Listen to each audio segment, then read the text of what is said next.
Tuhan adalah gembalaku, takkan kekurangan aku. Saudara-saudari yang terkasih di dalam Kristus, selamat pagi. Salam jumpa lagi dalam Sabda Siap Saji. Sabtu 12 Agustus 2023, hari biasa pekan ke-18.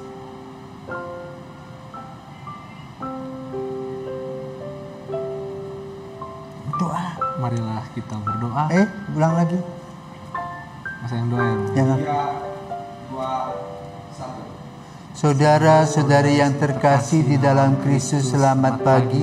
Salam jumpa lagi dalam Sabda Siap Saji. Sabtu 12 Agustus 2023, hari biasa pekan ke-18. Marilah kita berdoa dalam nama Bapa dan Putra dan Roh Kudus. Amin. Allah Bapa yang Maha Pengasih dan Penyayang, kami mengucap syukur atas hari yang indah yang telah Engkau berikan kepada kami.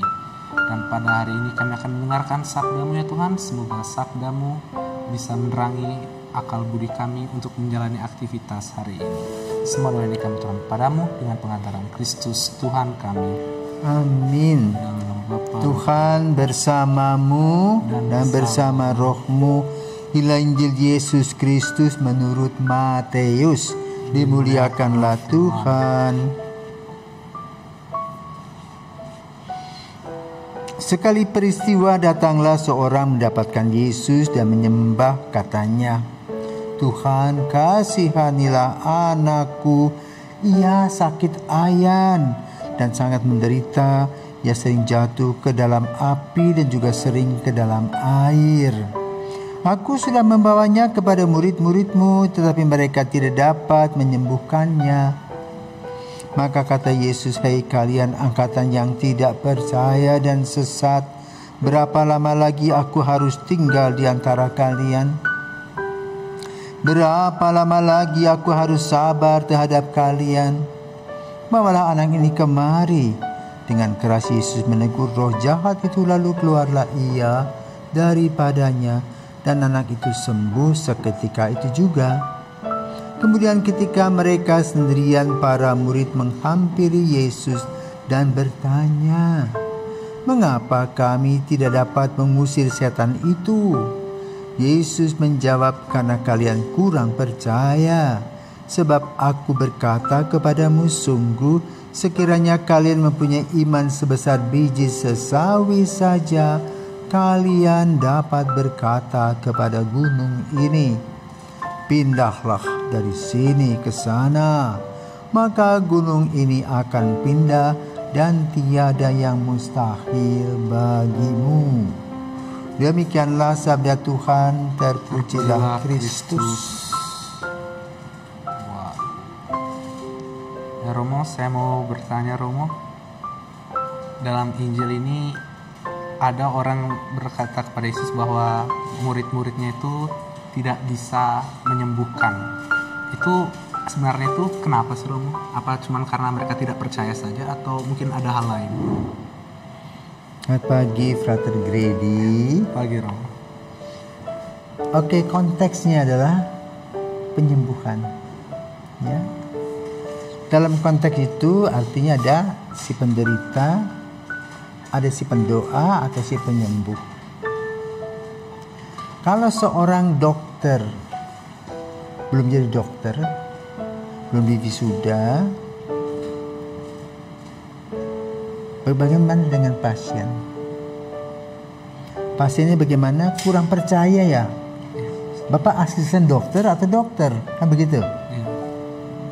Jadi orang kurang percaya. Demikian pula dokternya sendiri belum percaya. Padahal sudah ilmunya sudah segudang. Hanya belum diwisuda. Nah, jadi kurang kepercayaan diri. Sebagaimana disampaikan oleh Yesus. Tapi kalimat ini juga boleh katakan, Yesus berkata, "Kalau kamu punya iman sebiji sesawi saja, engkau bisa memindahkan gunung." Nah, satu kali ini peristiwanya tentang gereja sampah. Mungkin pernah dengar gereja sampah di Mesir. Ya, itu di luar kota Kairo. Jadi pada abad pertengahan itu ada seorang yang pindah agama jadi mu'alaf. Lalu membaca dari Injil Matius itu dengan mengatakan kepada si pembawa kabar gembira itu. Itu kan ke tahun 600-an. Baru saja agama Islam sedang disebarkan dari Jazirah Arab ke Mesir. Lalu ada satu kalimat itu tadi. Jika engkau punya iman sebesar biji sesawi saja, engkau bisa memindahkan gunung. Lalu Bapak itu mengatakan betul.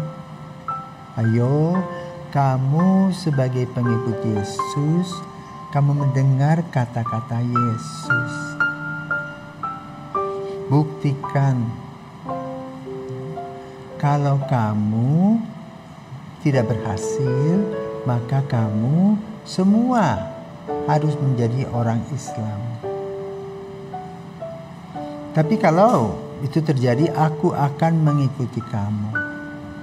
Kan dia sendiri saja. Ya. Jadi waktu dialog itu belum ada, ya karena dia sendirian, dia berkatakan mendapat keuntungan sendiri. Bagaimana reaksi uskup saat itu?